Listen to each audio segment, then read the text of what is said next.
والسلام على المرسلين اللهم علمنا ما ينفعنا وانفعنا بما تعلمنا وزدنا بفضلك علما وتعليما إنك على كل شيء قدير.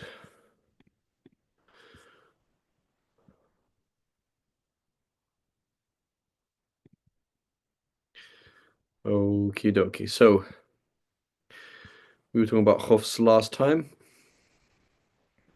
and I just want to remind ourselves of a meta structure that we see in fiqh that we've seen many, many times.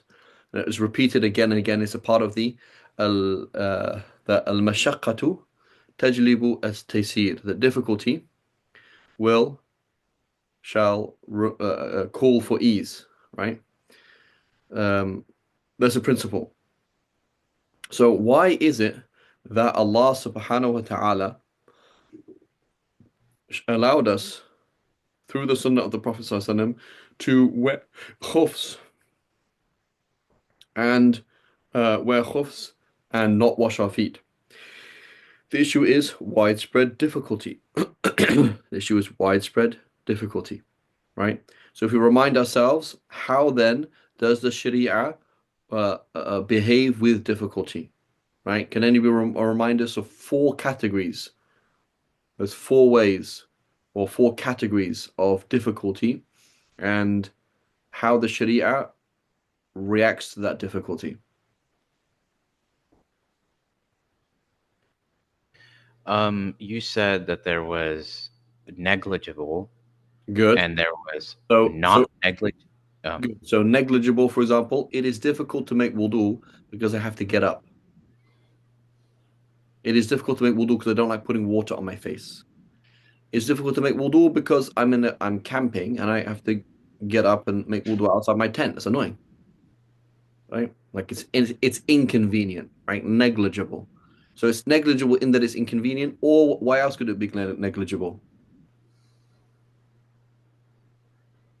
It's not actually negligible difficulty. It could be quite serious, but something. It's sort of in itself. Thank you. So Badr is the only person who in the whole of America that can afford to go on Hajj. It costs $100,000 to go on Hajj. Badr has $100,000 in excess of his needs. So going on Hajj is not negligible. That's $100,000. Plus, that's by foot. So he's going to pay $100,000 to go on by foot. Okay? That's not a good example because in reality, that is also relative. That's actually a side point. Some difficulties can be relative. So they mentioned on Hajj, somebody who's used to going by foot or used to going by camel will have to go, whereas somebody who is not will not have to go like that because that's too difficult. But let's say, for example, by car, that is going to have to hire 10 bodyguards that are driving in armored vehicles in order to drive to Hajj. It's going to take him a long time, right? It's going to take him ages to get there by car. Plus, it costs a ridiculous amount of money, but he has the money. So now this is sort of in and of itself, right? In that Allah wants you to spend that money if you have it. Would it make any sense that the obligation of paying zakat should be obviated by the by the cost of paying zakat? That wouldn't make any sense, would it? Right? Dude, I have to pay $1 million in zakat. That's because you have $40 million. That's why. You have $40 million and you have to pay $1 million in zakat. Yeah, but that's a lot of money. See, I know. But that's the whole point. The whole point of it is that. So it's either negligible, like getting up and washing your face, or sort of in and of itself. Excellent. Good, Badr and Muhammad. Okay, what's the other extreme then?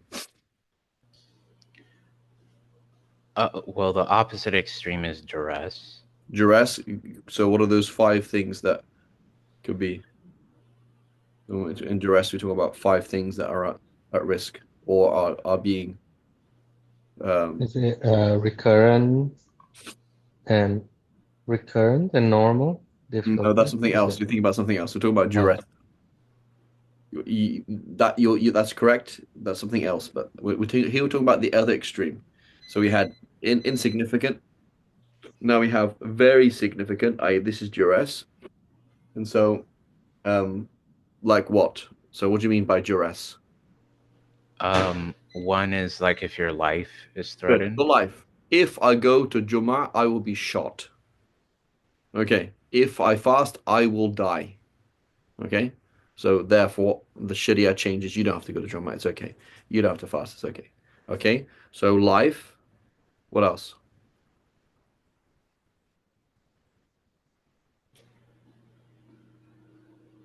And part and parcel of Safety? that is also like life and limb. It's the same thing. Like, or if I go there, my hand's gonna get cut off.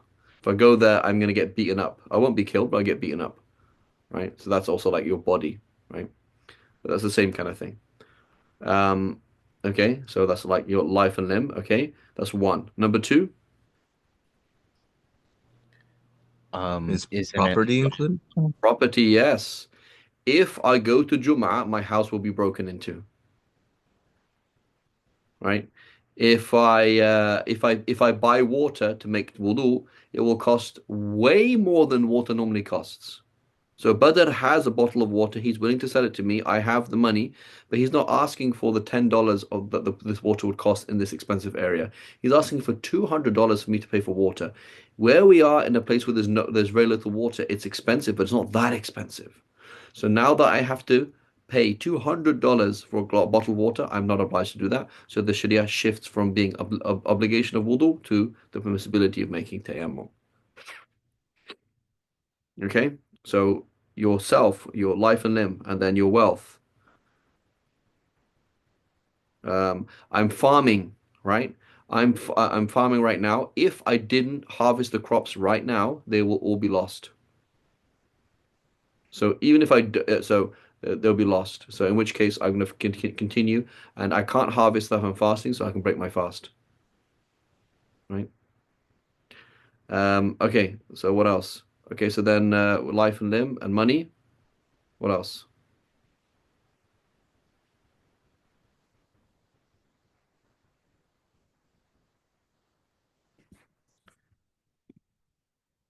Your family as well, right? Family. Yeah. So what is that? What's the word in Arabic? عائلة. That's not the word we're going to use. So what do you mean, Badr? What's the word? So we call about. It's not really family. It's kind of like family because it's also you though. What's the word that we're going to use? Um, Would it be hurma? No, the word is ird, right? Your own. So it's a combination of two things: your own sexual dignity, right? And also part and parcel of that is lineage. So it's kind of nasab and lineage. So it is the right for my own sexual dignity, that of my family, and also the right of people to know whose child is this. So it's kind of broad, right? It's a broad. So for example, the fact, for example, why is it that a woman cannot leave her house in her iddah in order to prove that she's not pregnant, so that in case she was pregnant, we would know who the child is. So that's of the darurat al-khams is al-ird, which is making sure that A, nobody says anything bad about her, and B, making sure that the lineage is clear. Right? When you buy a female slave, before you can be intimate with her, you have to make sure she goes through a period. Why? To prove that she's not pregnant, because maybe this is someone else's child. That's the fundamental thing. Whose child is this? But included in that would be, for example, okay, well, if a man a man travels through this area on Hajj, he might be raped. Okay, well, where's the lineage there? It's not lineage. But you, as a human being, have a right to your own sexual dignity. You have a dignity. So you have a right not to be sexually abused. Right? And so that's a right for yourself or for your family. And so if that's going to happen, the Sharia is going to change from haram to halal or whatever it is. That's called ird, right? We might call it nasab sometimes, but it's not really the same thing. It's ird and nasab, right? And so you use the word family, right? But that's not that's the general in the general sense, right? Make sense? So that's a right that you have, that nobody sexually abuses you, that you have that dignity, that you know who your father is, you know who your mother is, your child knows who their father is, those kind of things. You can't adopt, right? You can't say, "Oh, I'm your father now," when you're not actually your father. You can't do that. You can look after a child, but you can't actually do that because these of the ضرورات الخمس. Okay, so we had mal, wealth. We had nafs, right? Right, life and limb, and we had ayr. We have two more.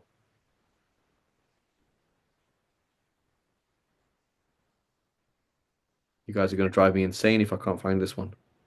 Wait, you already mentioned property, right? Yeah. You're going to drive me insane, you know. If you're not giving the answer soon, I'm going to go insane. Your sanity. Thank you. Right, your sanity. So, right, this person's on the edge. Okay, if like he has extreme OCD, and if we tell him to make wudu and make wudu properly, he will lose it. So just do whatever you can. Like this is not just he's being lazy. Like he has a problem. Like, this person's it's a real problem, right?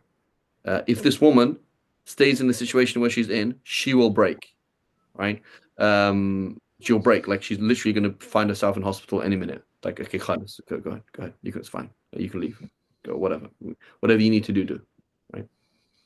In order to stay sane, right? So whatever is needed to do to stay sane is a darura, okay? So sanity, aql, and that's why it's haram to drink. It takes away your aql. That's why, etc. And then what? The last thing then is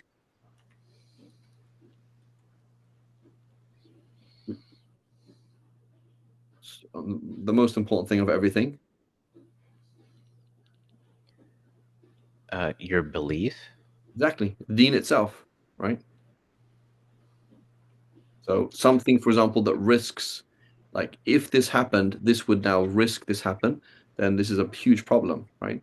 And so I can't really think off the top of my head a thing that changes, but something like that, right? This person would leave the deen. Please do not talk to my son about praying on time, okay? Because he's struggling a lot, and I really don't want to push him even more because I'm concerned that anybody who comes up to say, "Did you pray?" He's actually just going to leave the deen. Just give him some space, right? Okay, why is that the case? It's a darura. Leave him alone. Just leave him alone. Back off right now. It's not important. Don't talk to her about hijab right now. I don't want her to leave the deen. Okay. So those kind of issues like that, or and this is going to come more into what's called fath al-dhara'i, opening the means to something. So we said ma la yatimul wajibu illa bihi fahuwa wajib. Right? Remember we've spoken about making wudu that you have to go a little bit beyond the limits because it's not whatever. Whenever you need something to achieve something, then that thing that you need to do in order to achieve the other thing, it also becomes obligatory. So you say anything, for example, that whatever is needed to preserve the deen, okay, um, whatever is a necessary means to preserve the deen, it itself becomes obligatory because preserving the deen is a darura, right? So, for example, having Islamic schools or teaching fiqh or um, preserving the Arabic language, right? Suddenly, there was some dumb um, Jahili poem that one of the Sahaba didn't care about, and then suddenly it's now obligatory to preserve that because that's a way to preserve the deen, right? So we might talk about that in other contexts, okay? And so now we mentioned negligible, we mentioned darura. Muhammad, you were talking about something else, Muhammad Sabir.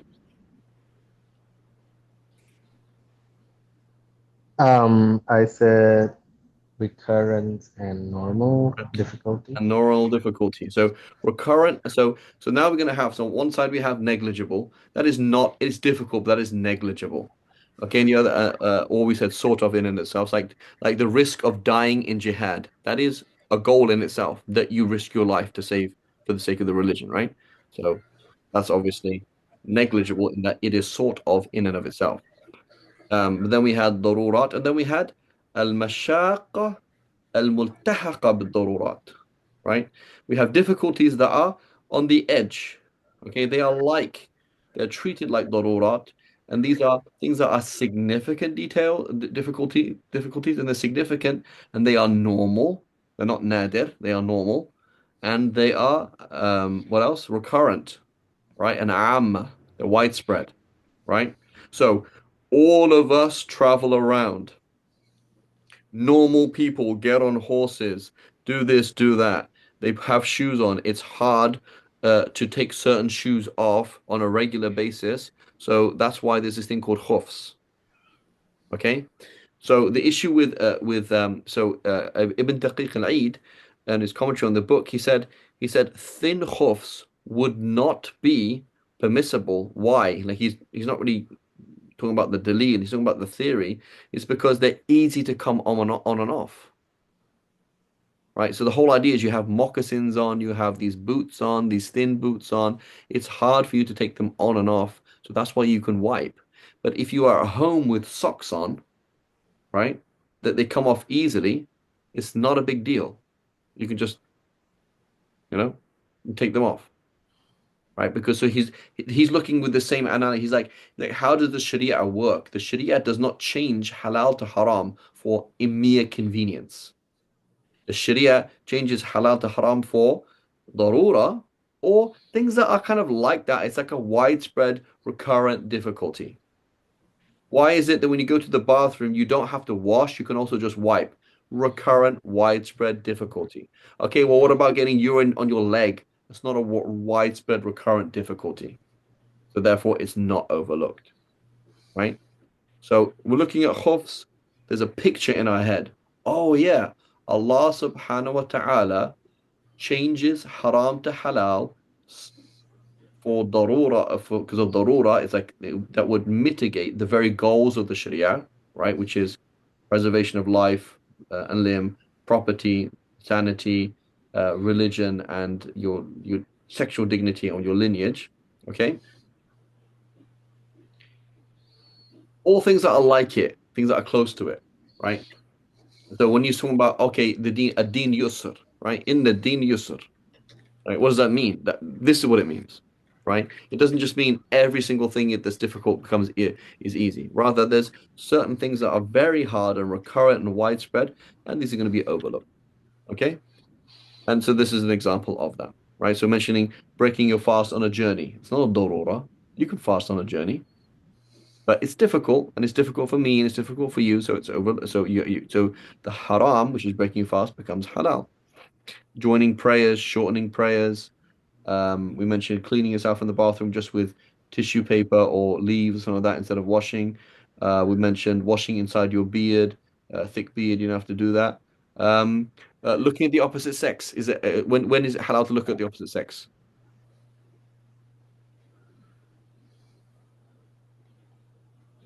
Can you do that? Can you do it for a convenience? No. No, No. do that. Okay, can you do that for a darura, like dire need? Yes. Yes. Yes. Could you do it for a pressing need? It's disliked, if I recall. Yeah, but who can think of a pressing need? Why would there be a pressing need for you to look at somebody? There's a pressing need. Is it marriage? Good, thank you. So Khalid is going to get married. We say, Khalid, I'm sorry, it is haram for you to look at her until you're married to her. It's like you're telling me I have to marry somebody I've never seen before. So yeah, bro. I mean, it's not life or death, is it? It's not life or death. You're not going to die if you marry somebody you've never seen before. But isn't that quite difficult for me, you, her, them? Isn't it a widespread difficulty that you have to marry somebody you've never seen before? I mean, Sheikh, just to make sure we're on the same page, I thought you had said before that it is dislike. I don't want to get this wrong. That is it wajib or no? Is it not? Is it dislike to not see the person you marry, but it's not wajib to do so? I'm not sure if it's disliked. It's certainly sunnah to do that. So the Prophet, so it's sunnah to see the person. Yeah. Yeah. But what I'm trying to say is, why would the Sharia allow that, right? So we know what the Sharia has allowed it. There's countless hadith, but like you come along and say, what is the structure that I'm learning? The structure is widespread recurrent difficulty. Oh yeah, that makes sense. Oh yeah, that's good. That's cool. So now somebody comes along and says, any difficulty will change the Sharia. And it's like, it's not like that. It's not any difficulty. It is darura and things that are like darura, things that are widespread, recurrent, like marriage itself. Would you die if you don't get married? No. So I'm not going to die. I'm not going to die if I don't get married. But for example, so imagine, for example, this person can lie in order to get married. Well, it's not a darura, so why are they, you know, why is it they could lie, right? Like somebody stopping them or something like that. It's like, well, why? It's because that'd be really difficult, right? That'd be really hard. So there's certain things like that would be really difficult. So there's certain things like it's not the same as life or death things, but it's like that, right? It's similar to it. It's close to it, right? Um, and sometimes it's like a combination of things, right? A combination of things. Another example, what was it? Putting money in a conventional bank account, right? So Asham says, I want to lend money to Badr at interest. Please, can you lend me some money so that I can lend it to him at interest? I'm like, no, what are you talking about? Why would I help you do that? That's haram. For me to help you do the haram would be haram. Why would I do that? He says, please, I need to borrow some money so that I can lend it out at interest and make some money. I'm like, no, Sham, that's haram. You can't do that. So now suddenly, Bank of America comes to the whole of America and says, "Hey guys, do you want to do salary? You want to make financial transactions? You want to buy and sell? Yes. Okay. Open bank accounts with us, i.e., lend us money. That's what you do when you open a bank account, right? With Bank of America or whatever it is, Wells Fargo, whatever it is, you lend money to them. That's what you're doing. So we are all helping conventional banks do haram. That's what we're doing. So how is that halal? It's halal because I can't keep my gold under my bed, can I?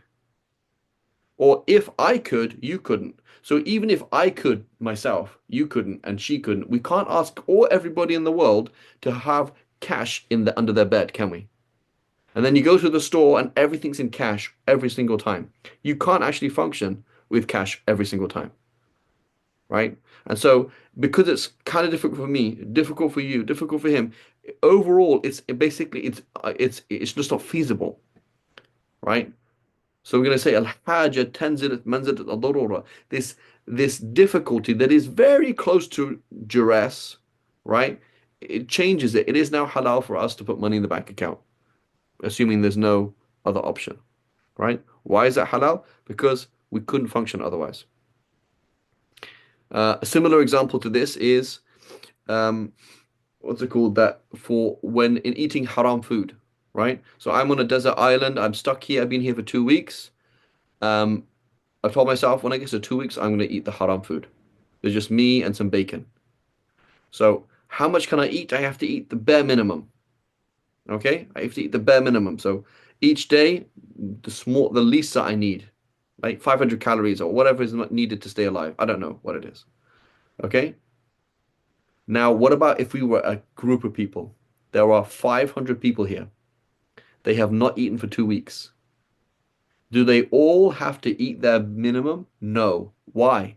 Because they won't be able to function as a society if they all ate their minimum. It won't work. They won't be able to get up. They won't be able to do this. They won't be able to do that. So on an individual level, you'd eat the minimum. But given that you're a group and it won't function, you're allowed to eat more than that. There's a different picture.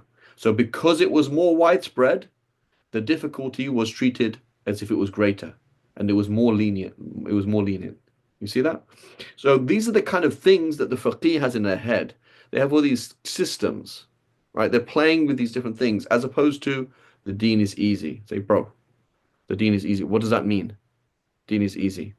Like, so you have no criterion for that. No ashbah wa nadha'ir, no examples in your head.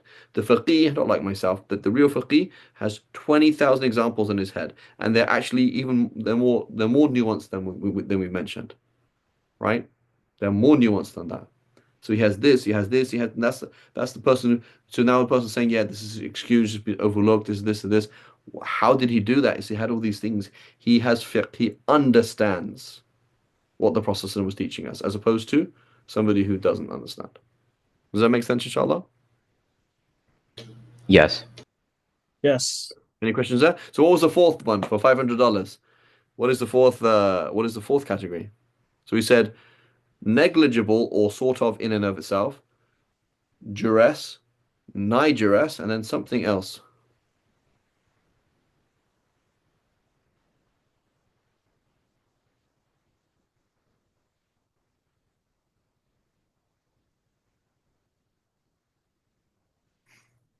Is it something unusual? No. It's not. It's a kind of fake category. It's the category which is debated, right? Something in that category might be treated by some scholars as A and some scholars as B. Meaning, some will say it's negligible, deal with it. Other people say no, that's significant, right? So we mentioned, for example, the Malik, the Shafis, they say asking me to continually get the water inside my beard is difficult because I'm a male, and males usually have beards, and my beard is thick, and it's hard to do this. The Malikis, they say, man up, just deal with it. The Malikis say, no, you have to wash it inside your beard. Deal with it. Right? So in reality, that's kind of like it's not clearly A or clearly B. It's somewhere in between. Right? And so you will find some scholars put it in one category, some scholars put another category. The Shafis, we say dirt under your nails in wudu. It's not excused. Okay, what if I work with my hands? Still not excused. Deal with it. Yeah, but it takes me like 10 minutes to get all this dirt under my nails. Deal with it. Hanbalis? No, it's difficult. That's hard. You're excused. Right? And you're going to see this in one madhab. Some people say it's overlooked, some people say it's not. Right? And there's other variables as well that will affect that. So there's things that are kind of in between. So the problem is, though, when somebody gets something that's negligible or sort of in and of itself and they throw it into duress. It's like, bro, that's not duress. That's really off, right? That's super off, right? And so, for example, those scholars, certain modern scholars that say, for example, in America, buying your first house on interest, right? And I'm not talking about Hanafis. Hanafi is something else, right? Hanafi is a different thing. But those modern scholars the logic that they're using, they say you can buy your first house, um, the house that you're going to live in, with an interest loan from the bank.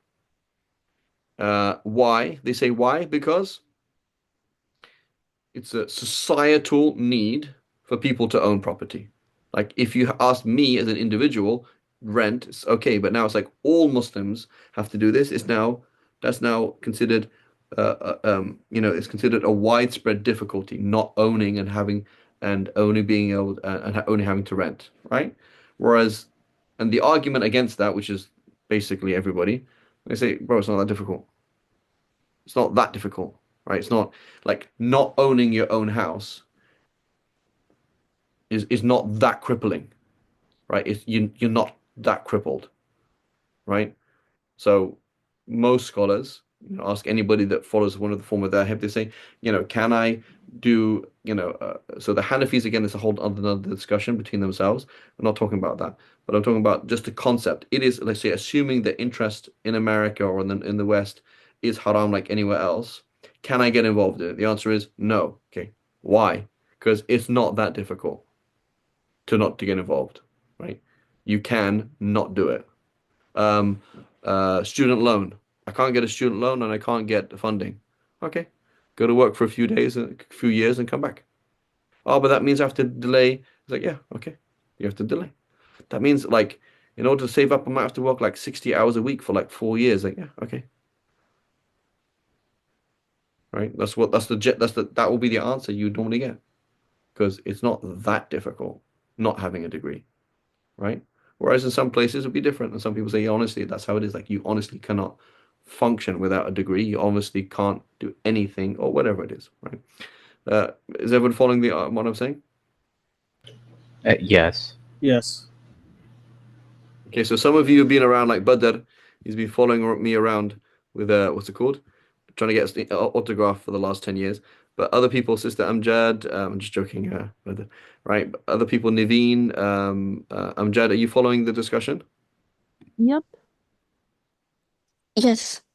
Okay, right. So we said the deen changes from like things change from haram to halal because of duress, like you have a major problem, life or death issue, and things that are like it, right? And then there are things that are negligible, or the difficulty, Allah's asking you to do that difficulty, right? Jihad, for example, you're risking your life in jihad. You're spending ridiculous money on Hajj when you have that money. Spending a ridiculous amount of time on Hajj when you have that time, right? These are all things that would be like, that's the whole point of it. Or the expense of zakat. The expense of the zakat does not excuse you from paying zakat, obviously. Or the hunger. When I fast, I get hungry, right? It's like, well, really? Like that doesn't mean you don't break your fast, right? That means that's just difficult. Okay. Okay, can I ask a question? Bismillah, go ahead, Sham. The last point, is this kind of the subtext for the question that was asked on one of our groups about how do you manage ADHD medications during Ramadan? Because I think your answer was something along the lines of like, if you have to take it, you have to take it. Yeah, that's But it. Um yeah. So first we would come along and say, is ADHD like is that your life? You see, saying, am I gonna die if I don't take ADHD pills, medication? No. So but you say, but is this like really hard? So yeah, like this person is not functioning properly, right? So you can say that it is a duress. So we can say we consider it duress, and so the issue is, yeah. So are you under duress, and that's it, right? So it's not an issue of like general difficulty. It's an issue of like I really can't function like this, and so therefore you're excused from fasting, and that's it. but okay, so thank you for that. The follow-up, I guess, is but I mean, presuming that someone follows a madhab and is in touch with ulama, it Yeah. is So not up to the individual to make the determination yeah, and so whether there's duress enough to not fast. exactly, and this is the other thing. Then it's like, hey, how many kids have been labeled with ADHD that are just kids? Right? It's like, I've taught kids that like I've had to say, hey, the kids, they get up, do some star jumps, and then get going again. Right? You call them jumping jacks, right? In America, go star jumps. The real word is star jumps. In America, you call it something else. Anyway, the point is like a lot of these things, like, did a righteous person diagnose this person? No, right? Like it wasn't a righteous person that did that. The system is messed up. It's like, well, hang on a minute. I mean, say I'm on the premise that you need to take this medication, and you can on the premise that you can only take it, for example, at these times, then Bismillah, go ahead. But that's why we're saying, well, the default is then you say either you go on with medical issues, you either go with your own knowledge of what your situation is, or that of a religious, reliable doctor, right? Or if that's not possible, you can go with widespread standard things. So like you say, this kid is is like this is like a textbook example of this. Any doctor, Russia, America, China would do the same thing. Okay, fine. You don't need a fatwa of a righteous Muslim. You say this is just standard practice. Like if this has happened to a woman, anybody would do this surgery. Anybody. As opposed to your messed up, pharmaceutical companies have been paying their messed up doctors to ruin many kids' lives. Now I have to give a fatwa to agree with you, right? That's not the case, right? So that's a whole other kettle of fish. So you're asking, is this to do with duress and hardship? No, it's not. Like but so we just say, so the answer I gave with that thing was like, that's just okay, assuming that it's duress and that's it. This is what do you do in a case of duress? You take the medication during the day and you break your fast and that's it, move on, right? But in reality, the whole thing about ADHD and many other things is it's a huge totally a bigger question, totally a huge question. That's beyond my pay grade, right? Thank you.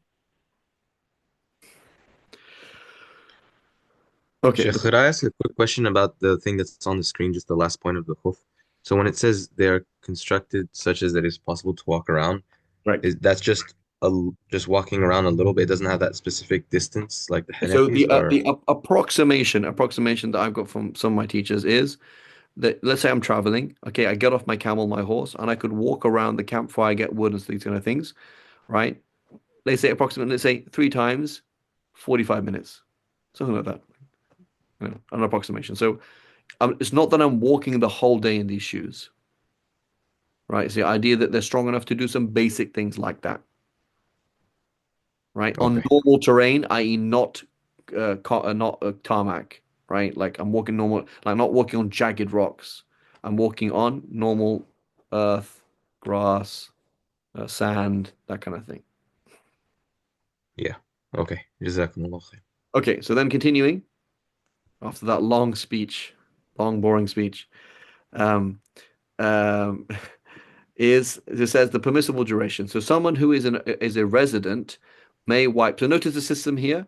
It's easier for you if it's um, there's more leeway if you're a traveler. Why? Well, because it's more hard, right? So we can see a system here. So the point is the fuqaha are looking at the Quran, looking at the hadith, look at the Quran, look at the hadith, and like, aha, I see there's a system here. And this system helps me fill in the blanks and helps me apply the system. Okay, so it says someone who is a resident, I'm muqim. Okay? And when we say muqim, we mean we're not talking about mustaltin. Mustaltin is a term we're going to use in Jum'ah, right? But muqim meaning I'm here for more than 4 full days. Okay? I don't have to necessarily live here, it's not an issue.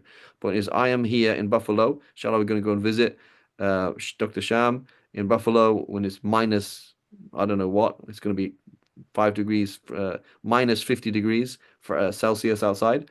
Today it's -8 Celsius here. All right, take a beer. Inshallah, we'll go there when it's minus 50, right? That's the way that's the way to do it. Anyway, we're there, and I'm there for more than 4 full days, so I'm considered muqim. I'm considered a resident, even though I don't live there.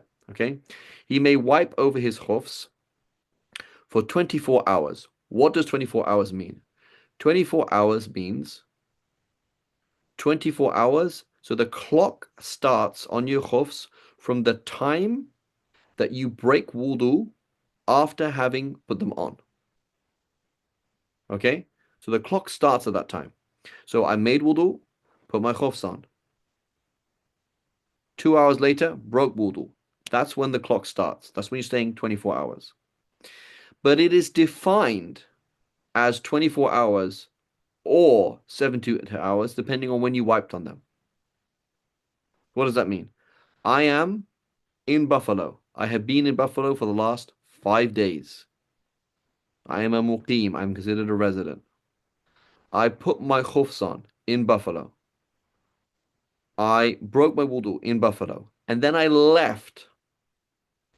After 2 hours at a gas station, I went and made wudu. And I wiped on my khufs as a musafir, as a traveler. So what does that mean? It means I have 72 hours. Okay, yeah, but you didn't put them on as you were a resident when you put it on. That's true. But I wiped on them as a traveler. Okay, so the time starts from when you first broke wudu with them, which was in Buffalo, but is defined as do you have the 72 hours or do you have the 24 hours, as depending on when you wiped on them. Okay, so now let's imagine I wiped before I left. So I'm in Buffalo. It's 11 o'clock in the morning. I make wudu, put my khufs on, I pray. Go to the bathroom. Make wudu and wipe on them here in Buffalo. Get in the car and drive. Okay, now I'm a traveler. Yeah, but you can only wipe for 24 hours. Why? Because you wiped when you were a traveler. You wiped as a muqim, or you were a resident. Okay, so the time starts from the first time that the wudu is broken when you have them on, but is defined or based on the state that you are in when you wipe. Does that make sense? Yes. Okay. Yes. Now, so now you have 24 hours or 72 hours. What if now I become a muqim while that 72 hours is happening? So I'm in Buffalo. I drive to the airport. I fly to to San Francisco, and I arrive home now. And now it's been 20 hours since I wiped, since I broke my wudu after putting them on. It's been 20 hours. Can I keep going for another another 52 hours? The answer is no. No. You can only have 4 hours left. Okay? So it's reduced back to the norm. Okay, so if you wipe as a traveler, you have 72 hours. But if you then become a resident thereafter, you've only got your 24 hours. Right? Sheikh And Farid, when you say wipe as a traveler, does that mean you have to pass that 81 kilometer or so limit before being no, you considered a don't have to, you have traveler? to travel. No, you have to leave the city that you went to. So let's Okay. the airport next to Buffalo, is it in the city, Sham, or is it outside? Wait, the airport? Yeah. It's in the city. Okay, it's in the city. So you wiped to the airport. You're not in Musafir yet. You're still in the same city, right? Like I don't know which there's some airport that's in London. I don't know what it's called, but let's say Heathrow. Heathrow is not part of London, right? So Gatwick. Gatwick is inside. Thought so. You would know, No, I right? don't think so. There's something else. There's another one that's in. Anyway, Luton. I think Luton's inside. Anyway, so for example, so Heathrow Airport in London is not in London.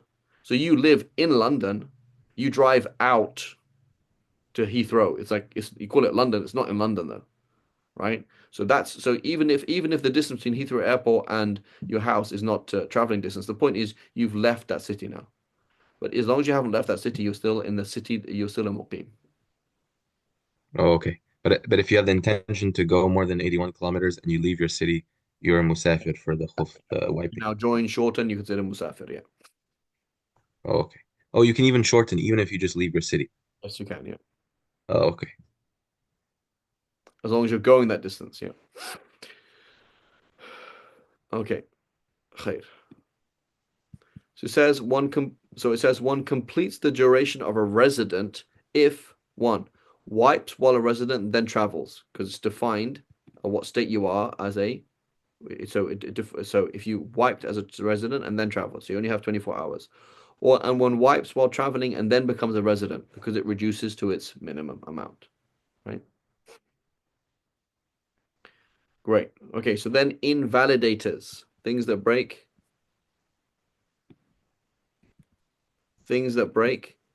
the the ability to use a khuf. It says three things invalidate wiping on khufs. Number one, their removal. So you took them off, put them on again. Okay, it's over. Right? The permissible time expiring. So you had 72 hours and that ended. You have to take them off now. Or the occurrence of something that necessitates the purification bath. You had to make ghusl. Okay, you take them off now. Okay. Okay, so now we're going on to tayammum. And so tayammum, exactly the same discussion. When we're talking about tayammum, we are talking about ad-darura wal-haja. That's what we're talking about. And filling in the blanks. Okay, so we don't have time to talk about it today, but here, for example, it doesn't mention in detail, right? But for example, Imam Shafi'i will hazard a guess, and by the way, hazard is actually Arabic, azzard is actually Arabic, but Imam Shafi'i will hazard a guess about how far would you have to walk to go and get water. Okay? So Imam Shafi'i basically makes up a system. He says, well, this would be a reasonable thing to say. Like, this is how far you'd have to walk to get water if it wasn't immediately with you. And he's like, well, Imam Shafi'i, like, where did you get these distances from? Like, how are you working? He says, well, I'm playing with this thing called duress, right? I don't have water, so I have to make wudu. I have to make tayammum. And haja, that would be really, really hard, wouldn't it? Like asking somebody to walk like 20 miles and all that to get water. That's a bit hard. So he comes up with reasonable estimations, like literally making it up, like filling in the gaps. Now, how is he doing that? Because he's playing with is how difficult is it? Right? Does it look like other difficult things in the deen? Right? Does that make sense? So it's important to understand we do play God, right? But when we play God, we do our homework first. So the problem is not playing God. We all play God, and we all work with dhann. نحن متعبدون بالظن. Like we all work with estimations that we may or may not be correct, right? And there's no way out of that, right? So that's not a problem. The problem is when it's done recklessly, right? So that's when you say I fall on madhabs, like, oh, this is clearly well researched because you have 50 million people coming to the same conclusion or specifying things or doing research in a similar thing that you can go back to. There's a structure behind you, as opposed to somebody just pulling something out of their pocket, right? So yes, we can't, you know, everything at the end of the day is all ijtihad, but there's a big difference between, you know, Imam Shafi's ijtihad and my ijtihad, or in the Shafi'i's ijtihad, thousands of people coming to the same conclusion versus Farid Dingle, right? It's not the same. Inshallah, we'll stop here. Wa sallallahu ala Sayyidina Muhammad. So my apologies for being late today and for going on a long tangent, but it is useful, right? This is fiqh. When we study tayammum, we're not talking about washing with, you know, this is what people don't understand. People who don't understand fiqh, they think we're talking about what if you had two faces? What if you were in the middle of the desert? Can I use a credit card? Like, we're not talking about that. We're talking about high level things, right? And so they kind of get bored because it's not super high level, but that's what's happening all the time. Tayammum will be continually referred back to in various topics of fiqh, right? And so it's a very important concept. We're playing with high level concepts, not low level concepts, right? خير. Okay, inshallah, we'll stop here. وصلى الله على سيدنا محمد وعلى آله وصحبه وسلم. سبحان الله وبحمدك أشهد أن لا إله إلا أنت نستغفرك ونتوب إليك.